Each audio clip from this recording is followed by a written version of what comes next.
Hello guys, मेरा नाम शुभम है। आज हम पढ़ेंगे क्वाड्रेटिक इक्वेशन। ठीक है गाइस, आज हम जानेंगे क्वाड्रेटिक इक्वेशन के बारे में। आइए देखते हैं ये क्वाड्रेटिक इक्वेशन आया कहाँ से। ये क्वाड्रेटिक वर्ड है, आया कहाँ से, आइए देखते हैं।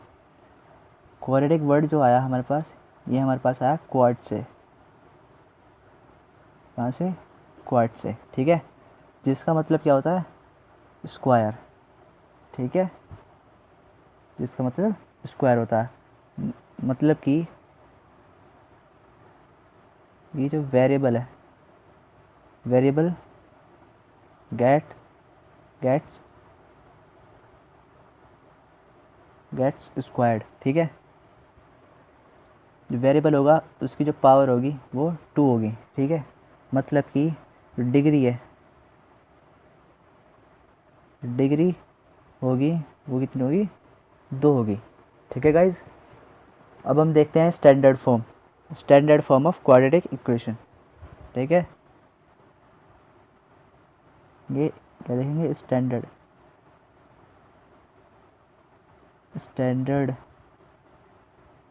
फॉर्म। ठीक है,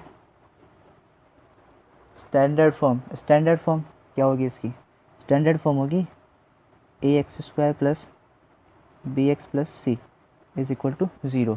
ठीक है गाइज, अगर मैं इक्वल टू में 0 लगा रहा हूँ, इसका मतलब है इस इक्वेशन। ठीक है, अगर इक्वल टू में 0 नहीं है, तो खाली ये है ax² प्लस bx प्लस सी, बस इतना ही है, तो इसका मतलब है बस एक पोलिनोमियल। ठीक है, अगर हम पोलिनोमियल को अगर हम 0 के इक्वल रखते हैं तो वो बनती है इक्वेशन। ठीक है, अब यहाँ पे a b c और x क्या क्या हैं वो देख लेते हैं एक बार। ठीक है, जो a, b, c हैं ये तो होंगे कांस्टेंट। इसका मतलब ये बिलोंग करेंगे अपने रियल नंबर से करेंगे। ठीक है, r से, यानी कि रियल नंबर से। ठीक है, कहाँ से कहाँ तक? -∞ से लेके +∞ तक। ठीक है, और यहाँ पर एक मेन बात है कि जो अपना a है, a को 0 नहीं होना है। ठीक है, a 0 नहीं हो सकता। अगर a 0 हो गया तो वो क्वाड्रेटिक इक्वेशन नहीं है। इसका मतलब कि अगर a 0 हो गया तो जो एक्स स्क्वायर का जो कोफिशिएंट है वो 0 हो जाएगा। इसका मतलब कि ये जो x² वाले टर्म है ये नहीं होगी फिर। ठीक है, जो कि होनी चाहिए क्वाड्रेटिक इक्वेशन में। ठीक है गाइस, और जो यहाँ पर x है, ठीक है, x क्या है यहाँ पे? x यहाँ पे है वेरिएबल। ठीक है, वेरिएबल है x यहाँ पे। ठीक है, जो x की अलग अलग वैल्यू पर जो क्वाड्रेटिक इक्वेशन है उसकी जो वैल्यू चेंज होगी। ठीक है, यानी कि क्वाड्रेटिक इक्वेशन की x की अलग अलग वैल्यू पर चेंज होगी। ठीक है, अब गाइज अब हम पढ़ते हैं आगे इसमें। ठीक है, अब इसमें हम आगे पढ़ेंगे। मैं अब बताता हूँ कुछ एग्जांपल्स। ठीक है, इसके कुछ एग्जांपल्स आइए गाइज उन्हें देखते हैं, एक बार देख लेते हैं उन्हें कैसे वो एग्जांपल्स हैं।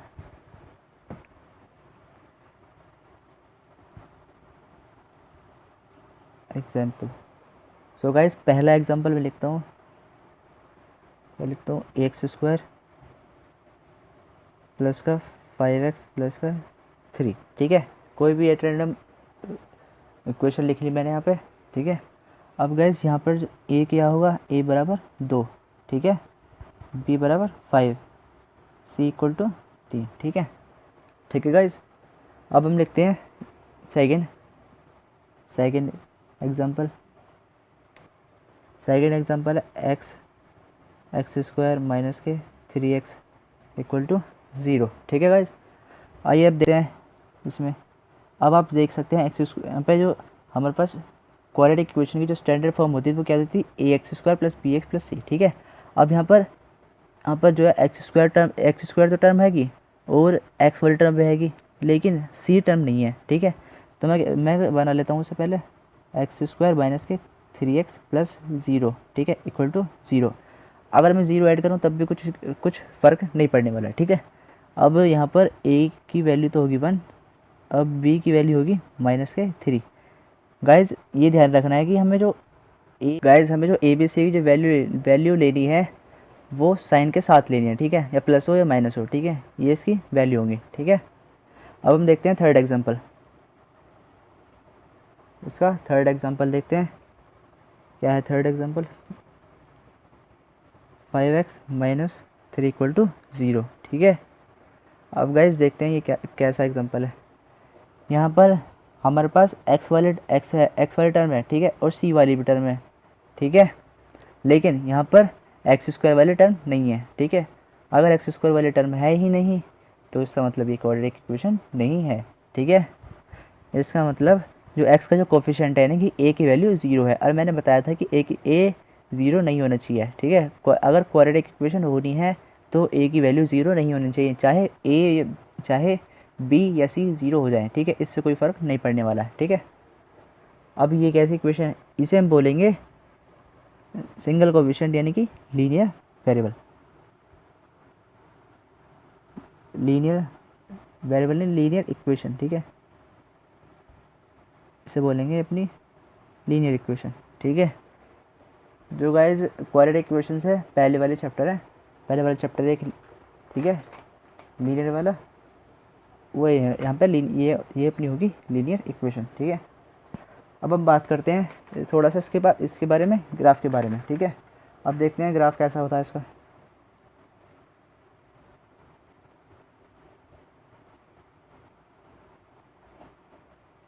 ठीक है गाइस, हम देखें ग्राफ के बारे में।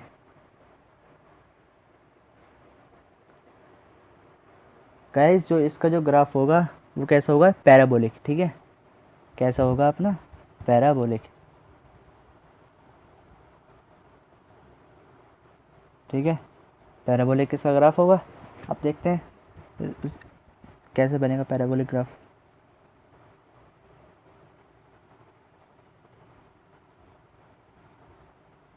ये अपनी होगी x होगी, ये y, ठीक है।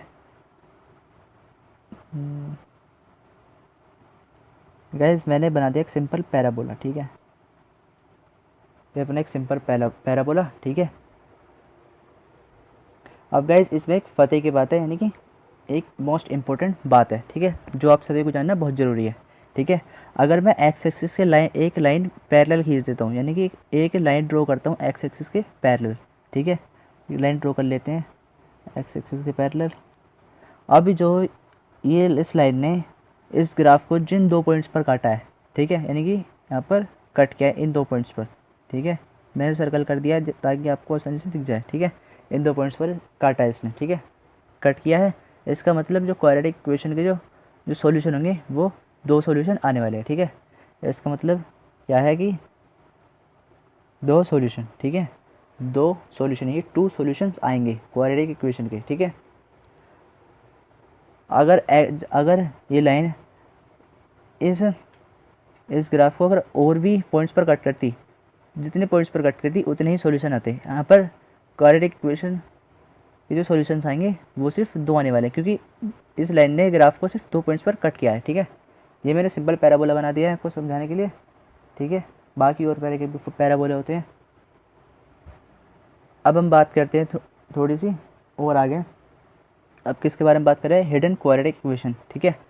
अब हिडन क्वाड्रेटिक इक्वेशन है क्या, आइए देखते हैं, उसके बारे में जानते हैं गाइस। अब देखते हैं हिडन क्वाड्रेटिक इक्वेशन। अब ये हिडन क्वाड्रेटिक इक्वेशन है क्या, अब ये कैसी इक्वेशन है, किस तरह की इक्वेशन है, ये देखते हैं। अब किसी ने आपसे पूछा, कोई पूछता है कि बताइए कौन सी इक्वेशन, ठीक है। अब उसने कुछ इक्वेशन में कुछ हेरा फेरी करके दे दी, ठीक है, जिससे आपको समझ में नहीं आ रही कि कैसी हम कैसे बताएं इक्वेशन क्या है, कैसी है, ठीक है। आइए अब देखते हैं कैसी होगी। अगर मैं इसकी सिंपल इक्वेशन लिखता हूँ कुछ ऐसे ही एटरेंडम में उठाकर लिख देता हूँ, 4x plus 5x square plus का 4x प्लस 3 इक्वल टू 0, ठीक है, मैंने कोई इक्वेशन लिख दी यहाँ पे, ठीक है गाइस। अब इसका जो ये इक्वेशन तो होगी इसकी नॉर्मल, ठीक है, स्टैंडर्ड इक्वेशन होगी, ठीक है। अब इक्वेशन में हेरा फेरी कैसे होगी, ठीक है, अब इक्वेशन में कैसे ये टर्म्स अदला बदली होंगी, ठीक है। आइए मैं कुछ एग्जांपल लिख देता हूँ इसके।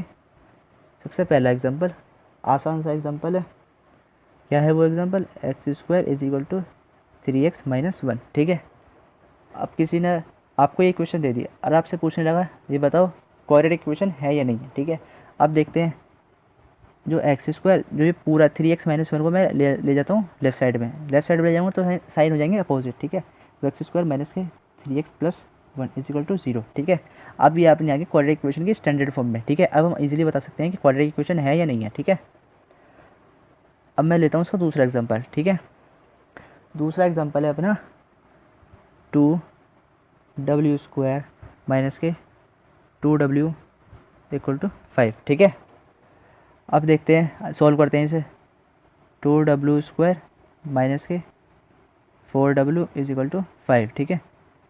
2w² माइनस के 4w माइनस के 5, ठीक है। अब ये कैसे आ गई, स्टैंडर्ड फॉर्म में आ गई, ठीक है। अब ये भी कैसी है, एक क्वाड्रेटिक इक्वेशन है, ठीक है। अगर मैं इसकी थर्ड एग्जांपल की बात करूँ, z -1 = 3, ठीक है। मैं z की मल्टीप्लाई कर देता हूँ अंदर, ये हो जाएगा z² माइनस के z = 3, तो z² माइनस के z माइनस के 3 = 0, ठीक है। अब ये भी एक स्टैंडर्ड फॉर्म में आ चुकी है क्वाड्रेटिक इक्वेशन की। अब हम इजीली बता सकते हैं कि ये क्वाड्रेटिक इक्वेशन है या नहीं है, ठीक है। ये तीनों के तीनों अपनी क्वाड्रेटिक इक्वेशन है, ठीक है। अब हम बात करते हैं क्वाड्रेटिक इक्वेशन को सॉल्व कैसे करते हैं, ठीक है। गाइस, आपको किसी ने एक इक्वेशन दे दी, ठीक है।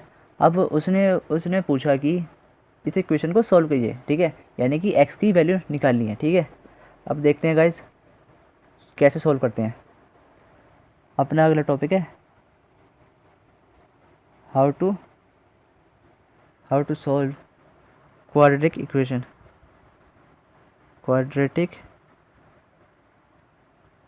ठीक है। अब देखते हैं गाइज इस इक्वेशन को सॉल्व करने के अपने 3 तरीके हैं, ठीक है। आइए देखते हैं वो कौन कौन से तरीके हैं। सबसे पहला तरीका अपने आता है फैक्टर मेथड, यानी कि क्वाड्रेटिक इक्वेशन को फैक्टर करके x की वैल्यू हम निकाल सकते हैं इजीली, ठीक है। क्या है अपना फैक्टर मेथड, ठीक है। सेकंड अपना है perfect square method,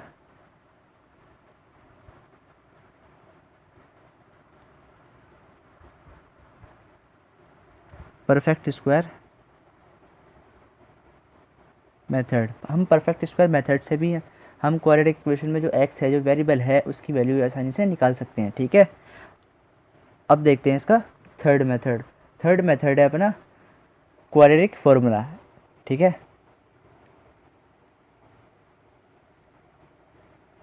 quadratic formula, ठीक है। हम क्वाड्रेटिक फार्मूला को हम श्रीधराचार्य फार्मूला के नाम से भी जानते हैं, ठीक है। अब एक क्वाड्रेटिक फार्मूला है क्या, ठीक है। क्वाड्रेटिक फार्मूला है x = -b +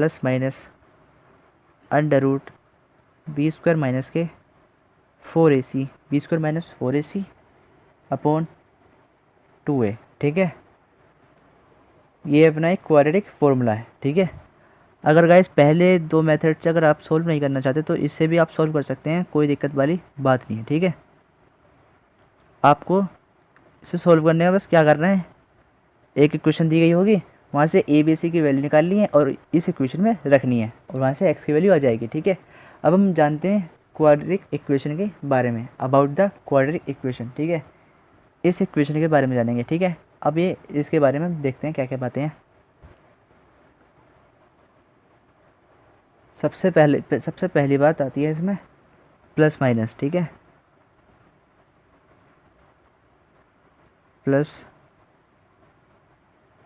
माइनस, ठीक है। प्लस माइनस का मतलब ये वाला साइन, ठीक है। यहाँ आप देख सकते हैं ये वाला साइन आ रहा है अभी यहाँ पे। अब इसका मतलब क्या है, इसका मतलब है 2 आंसर, ठीक है। 2 आंसर, ठीक है। यानी कि जो x की वैल्यू आएंगी वो 2 आएंगी, ठीक है। इसे सॉल्व करने के बाद x की वैल्यू 2 आएंगी। एक बार तो आपको लेना है यहाँ पे प्लस, एक बार लेना है आपको यहाँ पे माइनस, ठीक है। थोड़ा सॉल्व करके यहाँ पे आएगी आपकी x की 2 वैल्यू, ठीक है, यानी 2 वैल्यूज़ ऑफ x। अब हम देखते हैं आगे, अब हम पढ़ते हैं डिस्क्रिमिनेंट के बारे में, ठीक है। डिस्क्रिमिनेंट है क्या, आइए देखते हैं।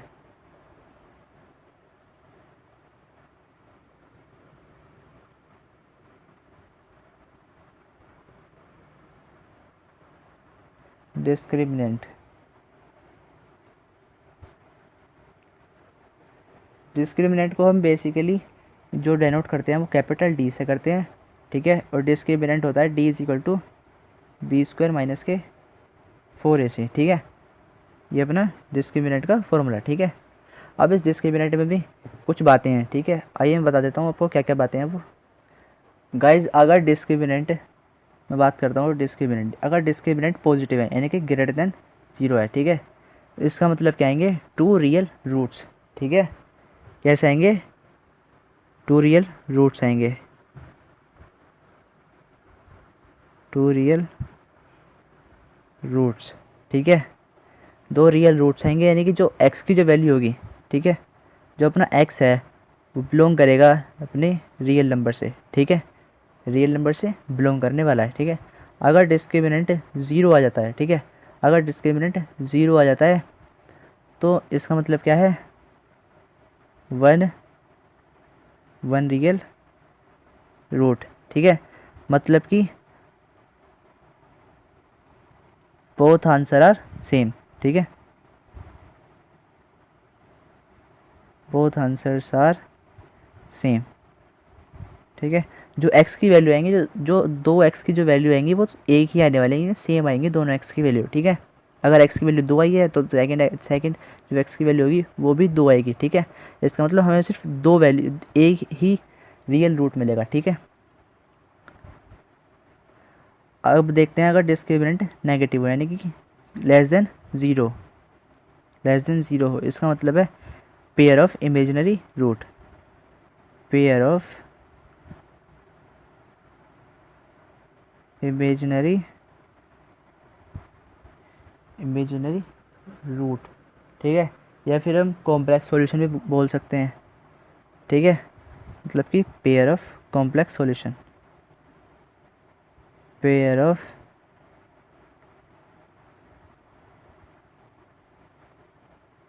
ऑफ कॉम्प्लेक्स सॉल्यूशन, ठीक है।